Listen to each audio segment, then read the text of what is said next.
2020. I declare the meeting open at 10:48 a.m. I would like to advise the meeting attendees that this meeting is audio recorded. I would like to acknowledge the traditional custodians on the land on which we meet, pay my respect to elders past, present and emerging. I note that Councillor Raven and Councillor Jeremiah have submitted a leave of absence due to their attendance at the LGQ conference in Gold Coast. Do any councillors have a leave of absence to declare? No. I now move a motion that Councillor Raven and Councillor Jeremiah be granted a leave of absence in accordance to section 5.3 C3 of the Local Government and Meeting Code. Is there a seconder for the motion? Councillor Lane has seconded the motion. Do any councillors wish to speak to the motion? No councillors wish to speak. I now open the floor to vote for the motion. All those in favour, raise your hand. That has been carried unanimously. Thank you. I refer to item 4.1 on the agenda on page 4, Executive Financial Performance Report, August 2020. Can the Acting Finance Manager, Ms Jennifer Towell, please enter the discussions? And before I go into the discussions on this item, do any councillors wish to declare a conflict of interest? There being none, I now refer to the Acting Finance Manager, Ms Jennifer Towell, to to present the report. Thank you. Thank you. Through the Chair, I will take the report as read, but I've got a couple of things I'd like to highlight. Our operating surplus after the first 2 months of the financial year continues to be positive and well ahead of budget due to increased revenue, and that's as a result of increased land sales and domestic applications in the city, as well as the continued dry weather conditions. With the La Nina being forecast, we think that the water revenue will come back into line in future months. Our expenditure is also slightly ahead of budget, but a tiny 0.48%, so we have no major concerns in that area. We are going through a budget amendment at the moment, and that will give us a clearer picture of our end of year estimates. I'm happy to take any questions. Thank you. Do any councillors wish to? Councillor Karansky. Thank you. I just wanted to make comment that the new council's been here about 6 months, and I remember when we were first looking into budgets, it was with trepidation that we were stepping forward, and I couldn't imagine that we'd be in such a marvellous position. Whilst I appreciate we're only a couple of months into the new financial year, this is really encouraging news for the future, and I thank the council officers for their judicious management, and also acknowledge the hard work of councillors who've made some challenging cutbacks this year to enable us to also be in that position. So this is great news, and it's an awesome report, and everyone involved should be very pleased to be reading these great numbers. So thank you, Jen. Thank you. I absolutely echo that as well. Any other councillors wish to raise something, ask a question? No, thanks. Okay, so can I have someone to move the report, please? Councillor Karansky, is there a seconder? Mr Mayor, show of hands, who's in favour? That has been carried unanimously. That marks the end of the Acting Finance Manager's reports. Is there any general business for the Acting Finance Manager, Ms Jennifer Towell? There being none, do you have any general business for us? Thank you. You may get back to work now. Thank you. Thank you for your time. I'm just going to change the agenda a little bit and refer to item 5.2 of the agenda on page 158, the approval of compliance and risk management framework. Can the Corporate Governance Manager, Ms Sue McDonald, and the Administration Manager, Kay Sullivan, please enter the discussions. Before I open discussion on this item, do any councillors have a conflict of interest to declare? being none, may I ask the Corporate Governance Manager and the Administration Manager to present the report? Thank you. Thank you. Thank you, Madam Chair. I take the report as being read. As Madam Chair discussed, this has been a collaborative effort with the administration branch, and it is stage one in the journey to increasing council's compliance and risk management maturity. Corporate governance has been involved in the compliance framework, and this has involved a review of our existing corporate compliance documents and processes. That review then culminated in the development of this framework, which is presented for endorsement today. The framework has been developed in accordance with the Australian Standard for Compliance Management Systems to align with good industry practice. Once the framework is endorsed, the next stage will be to continuing to develop the reporting process to ensure that both council and the executive leadership team are informed of our corporate compliance activities, results and non-conformances in a timely manner. This will be achieved through a number of workshops with directors and managers, and will initially focus on the notifiable non-conformances, which are set out in Appendix 2. From there, the framework will be embedded through the organisation, including the creation of a policy and procedure, which assigns and ensures accountabilities across the organisation, as well as holding specific training sessions for those with obligations. And ongoing, that is to ensure that corporate governance supports those compliance obligations moving forward. I'll now ask Kay to speak to the risk management side of the framework. Thank you. Thanks very much, Sue. Through the chair, good morning, councillors. A couple of points from me to note. Having a combined compliance and risk management framework makes sense, as there are a number of synergies around outcomes, actions and reporting. This is also an opportunity to raise the profile of what good risk management looks like for our organisation, and to take advantage of the opportunity to increase our organisation's maturity in not only how we manage but mitigate risk as well. This body of work will enable council to better define roles, responsibilities and accountability, refine how our risks are captured and managed, and help us differentiate better between strategic, operational, project and workplace health and safety risks. We'll also be investigating improved systems to support us, which will hopefully enable us to integrate governance, compliance, risk and business continuity planning.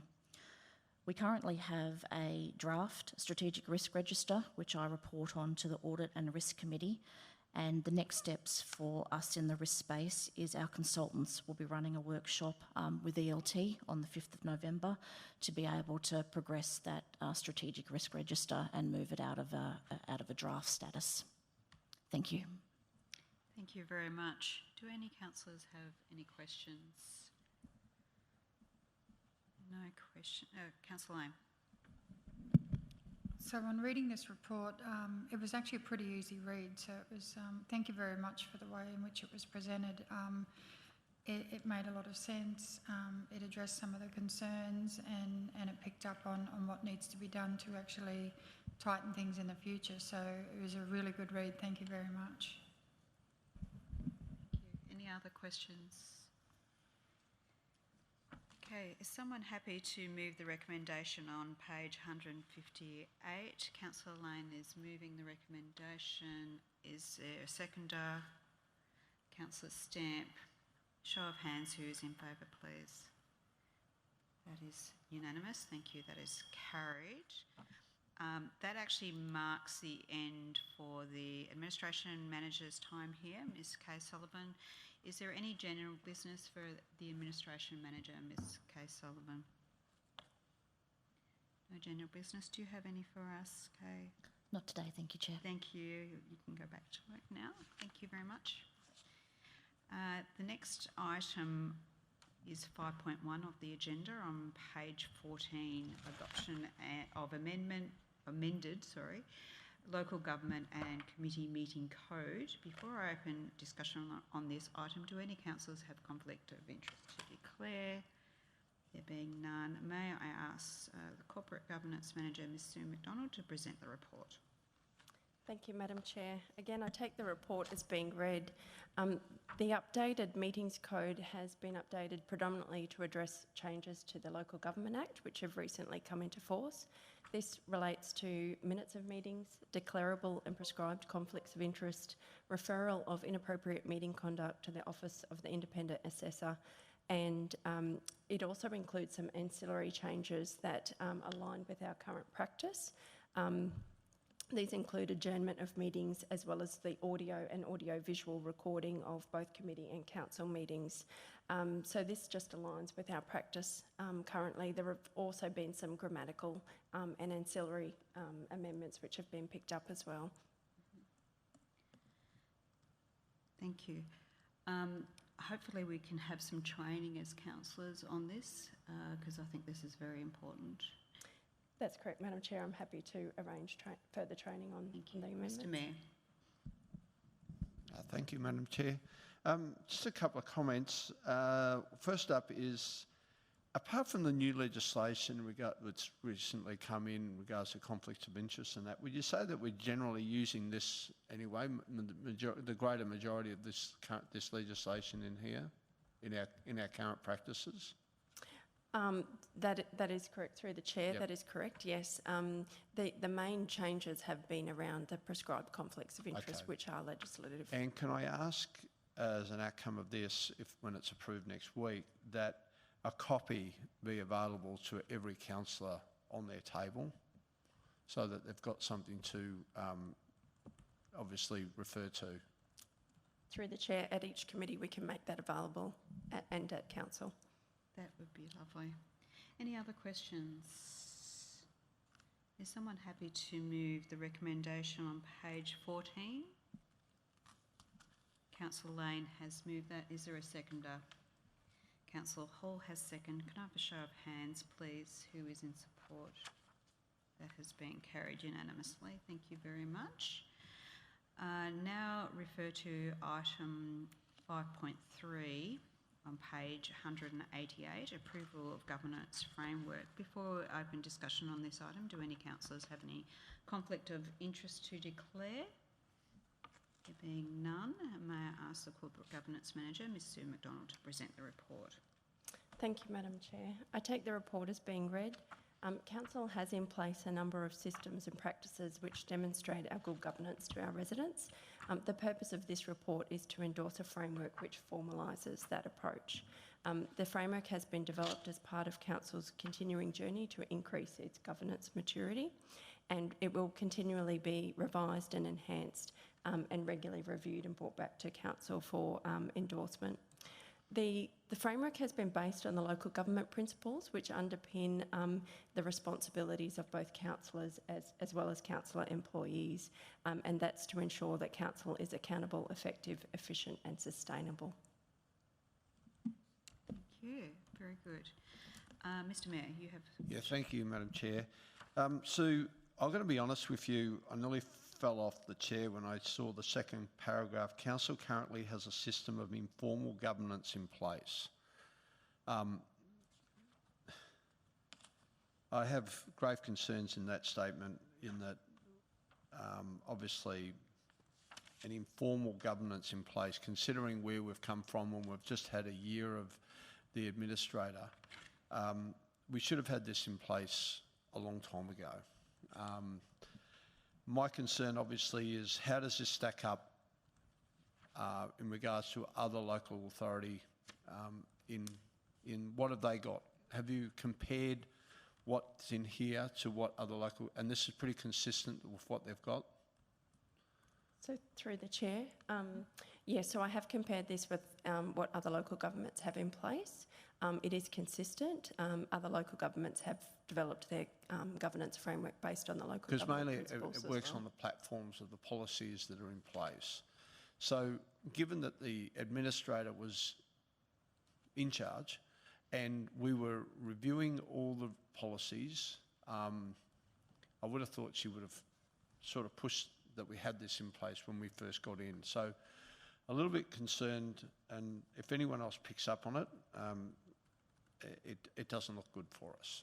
Just the wording there, it concerns me that we've been, and not so much us, because obviously the administrator was in place before us, but it just gives me chills that we've had this informal governance in place. It doesn't sound good. And considering that where this council's been and gone through, where does the, who was responsible for this? Like, how far back does it go? How far have we been operating in this informal place? Just concerns me, that's all. Mr Strachan would like to, the Director, Mr Strachan, would like to respond. Through the Chair. It's a good point you pick up on, Mr Mayor. I suppose it's the wording in the report, just to give councillors the comfort that what we haven't had in place is a governance framework, which is a document that basically articulates all of the systems, processes, the legislation, policies and management directives that council already has in place. And in fact, local government meetings, for example, this committee meeting is a part of council's governance processes. So all of the individual components of good governance have been in place, but what we haven't had is an overarching framework document that articulates in one place the governance, the different aspects of governance that council follows within Logan City Council. So we've had good governance. We've had an audit committee. We undertake many external and internal audits. The work that was done during the transition to council particularly focused on components of the governance framework. It focused on policies, management directives, and things like that, rather than focusing on developing the overarching document. The plan always was, for some time now, to develop an overarching document that captured all the individual components, but during the transition to council, the focus was given on reviewing policy at that particular point in time. In relation to how long it's been since, I mean, I don't know, I'm not sure we've had a governance framework, Mr Mayor, for many years. I think this is the first iteration. I too have looked at other councils, and I think the governance framework before you stacks up with best practice in terms of governance framework documents across councils. Some of them range from one-page document, an A3-page document that articulates the government framework, governance framework, to documents like this, which are multiple pages long and quite comprehensive. Yeah, thank you, Robert. I also had a discussion with the Deputy Mayor, who can't be here today. He's at the LGAQ conference. I know that he has some concerns about this, and he'll obviously bring this to our attention next Wednesday. I have a little bit of an attachment to this, and I think Councillor Raven and Councillor Bradley and Councillor Karansky have too, because the unfortunate thing in the previous council is they weren't sticking to the policy. We had policy and they weren't adhering to the policy, and that was the breakdown of that last council. But thank you for your work on this anyway. Thank you, Mr Mayor. I have Councillor Karansky, then Councillor Lane. Councillor Karansky. Thank you. I have a couple of questions. I've heard the Deputy Mayor say that this was a document that took 18 months to produce. Is that actually accurate? Through the Chair, no, it's not accurate. As the Director indicated, the priorities during the transition to council, I guess it was an annual year of work. It took a different focus. So this had to be take a different priority during that stage. In terms of development, it probably took a couple of months to pull this together. Okay, because I was also under the impression that the intent was to have this document ready for the new council. And when I'm looking over the document, I think it would have been very helpful to new councillors. I think it rounded out a lot of the questions that they had with regard to what their job entails, why are they here, you know, what are their responsibilities and so on. So I think that had they had this 6 months ago, it actually would have been quite a key document to enable them to move forward. I too picked up the line about informal governance in place, and given our history at Logan City Council, that raised red flags for me as well.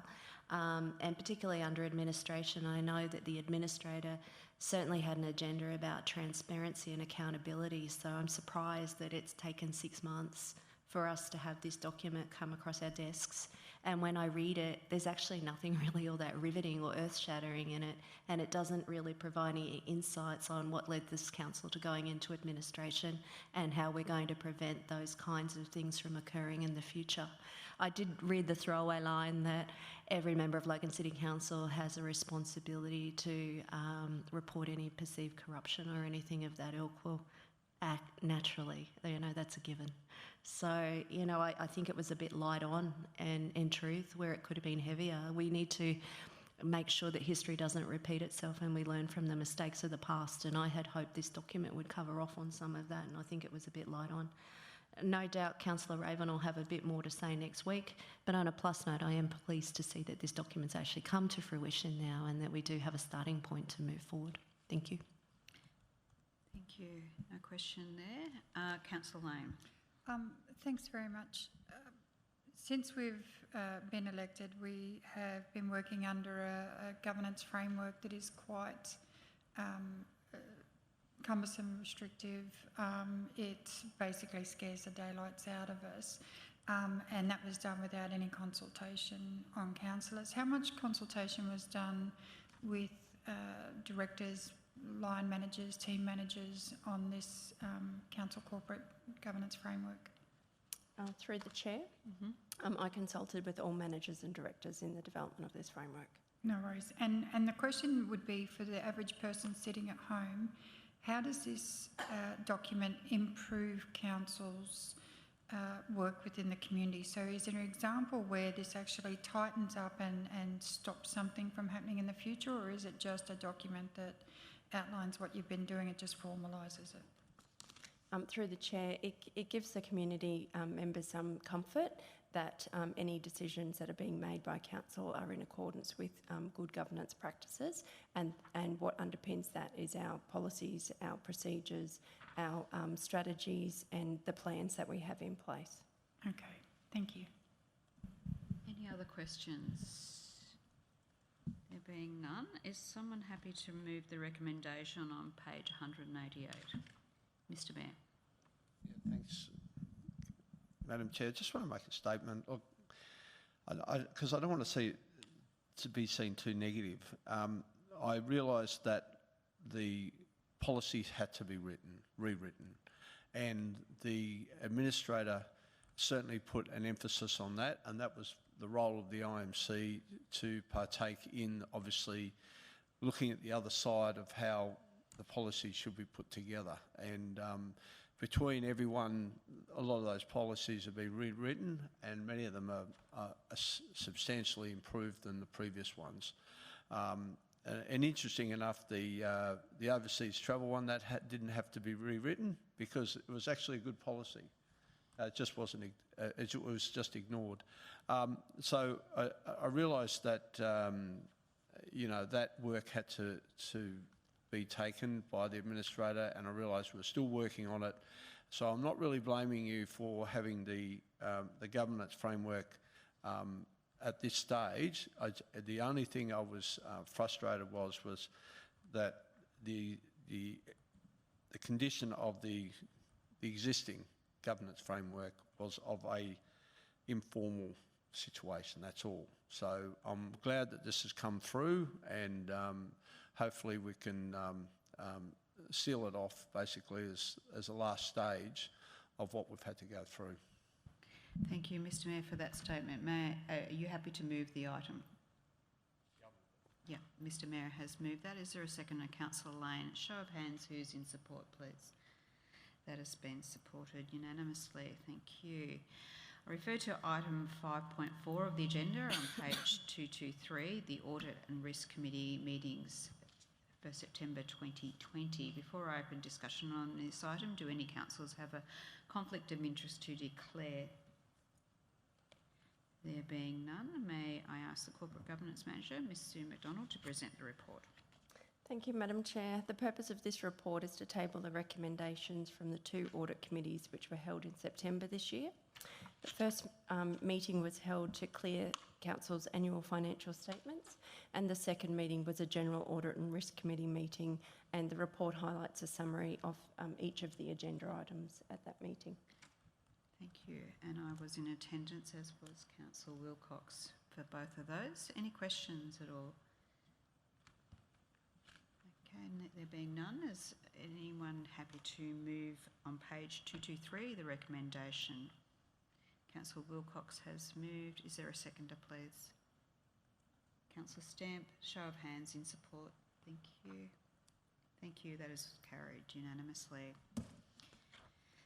The next item on the agenda is 5.5 on page 227, the Community Benefit Fund for 21 October 2020. Before I open discussion on this item, do any councillors wish to declare a conflict of interest? Before I go to that, I notice Councillor Hira-Meyer in the report and Councillor Murphy have declared.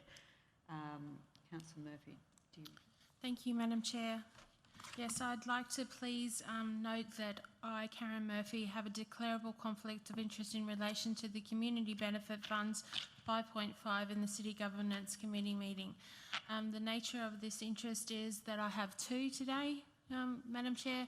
One being that I am a financial member of the Quota B and Lee, and also friends with Heather Christensen, who is applying on behalf of Junior Quota B and Lee, and therefore I will be removing myself from the room today. The second one is that I, Karen Murphy, have a declarable conflict of interest in relation to the Community Benefit Funds of 5.5 in the City Governments Committee due to the following reasons. I was the past president of the Beenleigh Yatala Chamber of Commerce and friends with Heather Christensen, who is applying on behalf of the Junior Chamber of Commerce for their end-of-year dinner, and will be removing myself from the meeting. Thank you, Councillor Murphy. Councillor Murphy has declared a declarable conflict of interest, and she is voluntarily leaving the meeting. There is no further action to be required. She has also given her reasoning for this decision. We'll just wait for Councillor Murphy to leave. And may I, now that Councillor Murphy has left, may I ask the Corporate Governance Manager, Ms Sue McDonald, to present the report. Thank you. Thank you, Madam Chair. 3 applications have been received for funding under the Community Benefit Fund due to the conflicts of interest with the divisional councillors. These are required to be determined by council.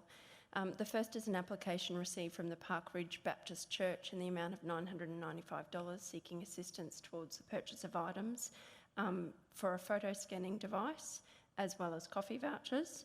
The second application is received from Quota International of Beenleigh in the amount of $400 towards holding a junior quota spooky fair at the Beenleigh Historical Village. The third application has been received from the Beenleigh Yatala Chamber of Commerce, requesting funding of $245 towards the cost for school students to attend the Junior Chamber end-of-year dinner. Madam Chair, due to the conflicts raised by the divisional councillors, I seek direction from council as to the outcome of these applications. Thank you. Right. Thank you. Any councillors have any questions? Councillor Wilcox. Just a quick one in regards to Parkridge Baptist Church. The USB flash drives, the floor signs, all of that sort of stuff. Are we allowed to award the grant in retrospect if it's already been bought? Or does it have to be asked and then they can go and purchase? Through the Chair, I would have to check when the application is received, but usually the applications are received prior to the event, and then by the time it goes through the process, sometimes the event does occur. I know it's already been happening, so I'm just not sure if this is in retrospect to pay for what's already been done, or if it's moving forward. That's all. It's not usually the case, is it? Through the Chair, it's not usual that we apply it retrospectively. It's just part of our process that it's usually at a date to be held in the future. Right. Thank you. Councillor Lane. So I've got 2 questions. The first is the Spooky Fair. That's an actual event. Is that not considered under council's events funding rather than CBF, or? Through the Chair, when we triage Community Benefit Fund applications, we do look at whether other funding opportunities are available. It may be in this situation that the event didn't satisfy the event grant funding, so I would have to take that on notice though to provide a determinative answer on that one. No worries. And the second one is it usual practice to provide for dinners? So formal dinners, end of year dinners, annual dinners, is that what CBF is there for? Through the chair, so it has been assessed against our criteria, and one of the criteria is that community organisations are able to apply for events such as dinners, fairs, fetes, that type of thing. Okay, thank you. Any other questions? Councillor Russell. Thank you. This is probably a process question actually, but it, piggybacking off the questions that have just been asked. So my understanding is that all of these have already been, as you just said, that it's been assessed against the eligibility already. So what might be an example, or what might be a reason that council may reject one of these applications, as we already know that they've met the assessment, and it's just that there's been a conflict of interest? So through the chair, and perhaps this comes into agenda item 5.6, but there are a number of criteria that are not able to be met under this particular funding. So to get to this stage in the process, we do make sure that the application is eligible. Otherwise, it wouldn't come through council for endorsement. Mm-hmm. Thank you. So that is my understanding. So I guess what might be a reason that council may decide no at this stage?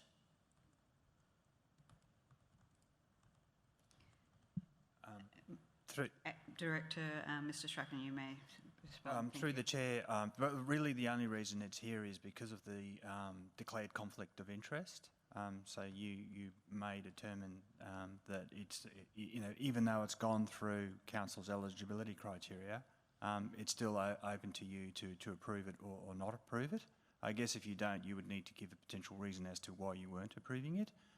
But really the main reason is here is just to highlight the conflict of interest, and for you to make the approval rather than the conflicted councillor approving that CBF allocation. That's really the reason the report's here. Thank you very much. Yeah. Councillor Lane. So in relation to the one that Councillor Wilcox raised about the retrospective one, how do we deal with that? So through the chair, we will have to probably go and find out a little bit more information and answer the question on that one. So if we're not able to provide that information today, as the manager has said, that it has been assessed against the CBF guideline. It's here today, so I'd like to think that it passes that particular test. However, if you need more information before you're able to make a determination with regard to this report, we'd have to defer this report to the council meeting. Okay, what I might do as a way going forward, just want to check first though, any other questions anyone has? Okay, as a way going forward, because the recommendation states that the council make a determination on the Community Benefit Fund request as detailed in the report. So what I suggest we do is go through each request. So the Park Ridge Baptist Church, can I have a show of hands who is in support of that? I'm happy for it to go ahead. That has been supported. The Quota International of Beenleigh, who is in support of that? That has been supported. The Beenleigh Yatna Chamber of Commerce, who is in support? That has been supported. Therefore, the recommendation, I would imagine, would refer to that council supports the community benefit funds as detailed in the report of the corporate governance manager dated 21st October 2020 or something similar along those lines, I would imagine. So we'll just wait for the recommendation to come up on the screen.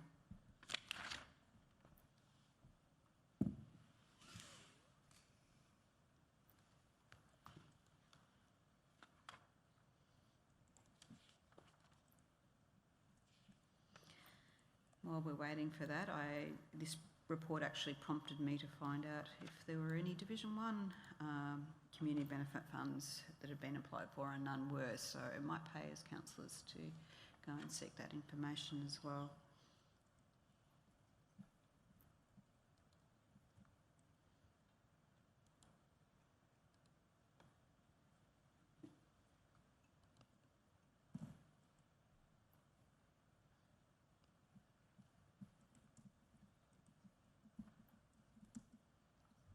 And thank you everyone for your patience today. It is up on the screen, the suggested wording. I'm not sure if I can, do you want me to read that out? Yeah, I'm finding it a bit hard to see it though. So please excuse me, I'm going to have to turn around and try and read this out. That the funding for the Park Ridge Baptist Church, as detailed in the report of the Corporate Governance Manager dated 21 October 2020 in the amount of 995 from Councillor Jeremiah's Community Benefit Fund be approved, that the funding for Quota International of Beenleigh in the amount of $400 as detailed in the report of the Corporate Governance Manager dated 21 October 2020 in the amount of $400 for Councillor Murphy's Community Benefit Fund be approved, that the funding for the Beenleigh Yatala Chamber of Commerce requesting funding for $245 as detailed in the report of Corporate Governance Manager dated 21 October 2020 in the amount of $245 for Councillor Murphy's Community Benefit Fund be approved. And thank you for your patience while I read that out. Is someone happy to move that? Councillor Hall is moving. A seconder, please. Mr. Mayor has seconded that. Show of hands, who is in support? That has been carried unanimously. Thank you very much. Now refer to item 5.6 of the agenda on page 229, the Community Benefit Fund 21 October. Excuse me, Lisa, point of order. Yes, Councillor Hall? We're just waiting for Councillor Murphy to come back. Just Councillor. Oh, okay. My apologies. Could Councillor Murphy please return?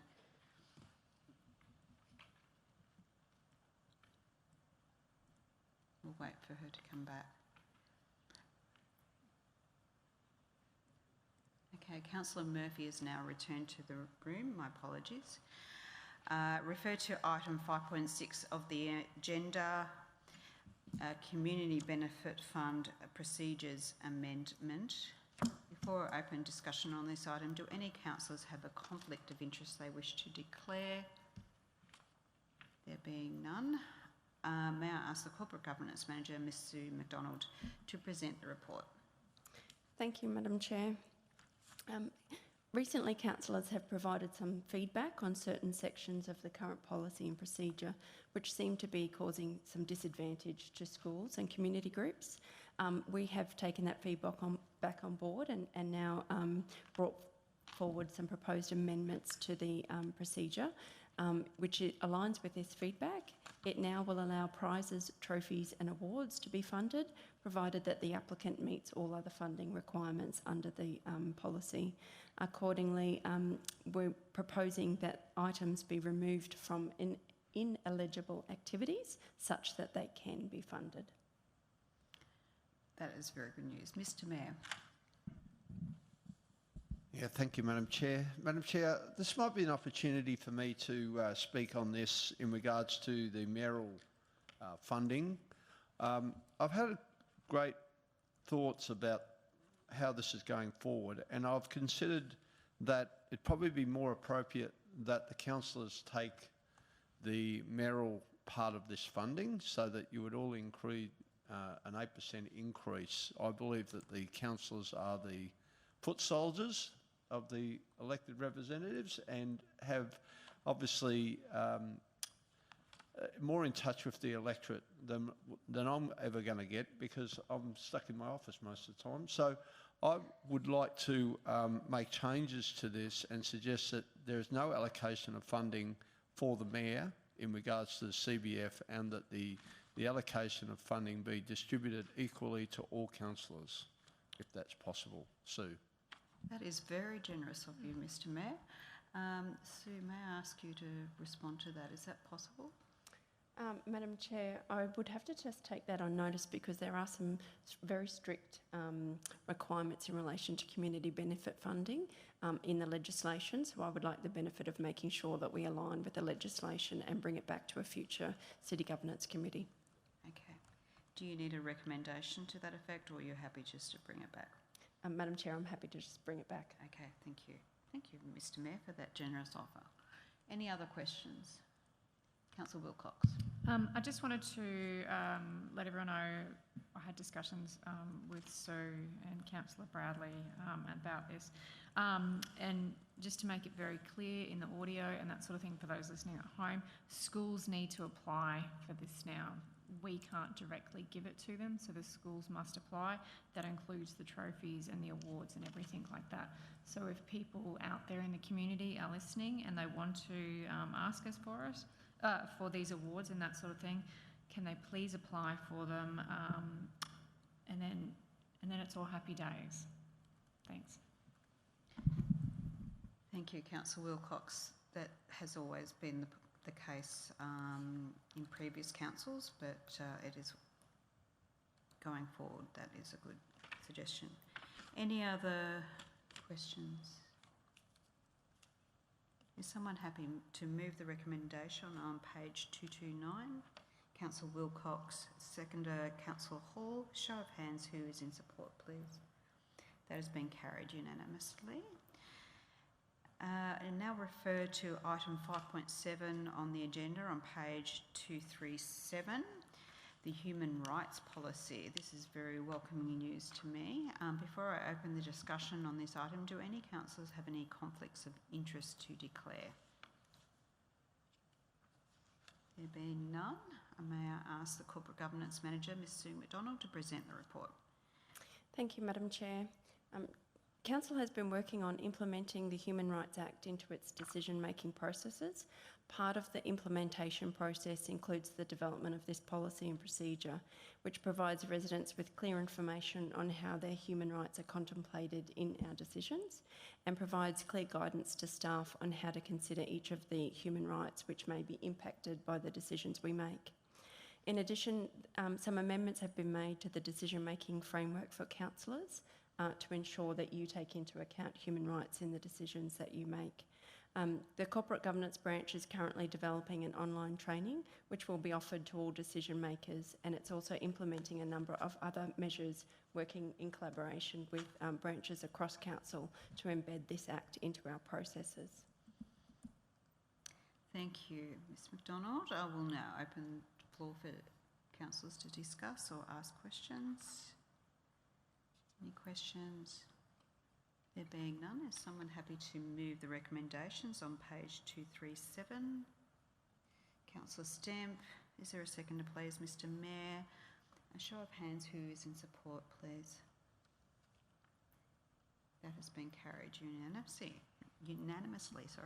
That marks the end of the Corporate Governance Manager's reports. Is there any general business for the Corporate Governance Manager, Ms Sue McDonald?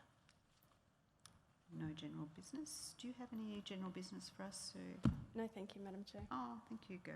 You're welcome to get back to your work now. Thank you. I note that due to social distancing restrictions, not all managers or staff can be present today. That being said, does anyone have any general business for the Director of Organisational Services, Mr Robert Strachan? And I do believe that Mr Strachan is going to introduce a new manager for us, so I'll leave that with you. Okay. Yeah, if I could just take a few moments and ask Kim Bryan to come up, please, Kim. While Kim's coming up, I'll just briefly introduce Kim. Kim is Council's new People and Culture Manager. So we haven't had a permanent People Culture Manager for approximately 11 months through COVID-19. Wasn't seen as the best time to go into recruitment in terms of stabilising the team. In relation to that, I just, before I introduce Kim, like to thank Kelly Wilson, Council's Program Leader of Organisational Development, who did an amazing job in leading the PNC team as acting manager during COVID-19, the return of councillors and so forth. So I'd just like to thank her for the amazing job that she's done. However, I'd just also like to welcome Kim and just briefly introduce Kim today. Obviously, the position of Manager of People and Culture is a critical role in Council. And I'm very pleased to welcome Kim. Kim is a Senior Human Resource Executive with many years' experience across both public and private sectors in the areas of transformational change, talent and capability, industrial relations, workforce planning, diversity and inclusion, and business partnering. Kim is very well credentialed for the role, as well as having years of experience.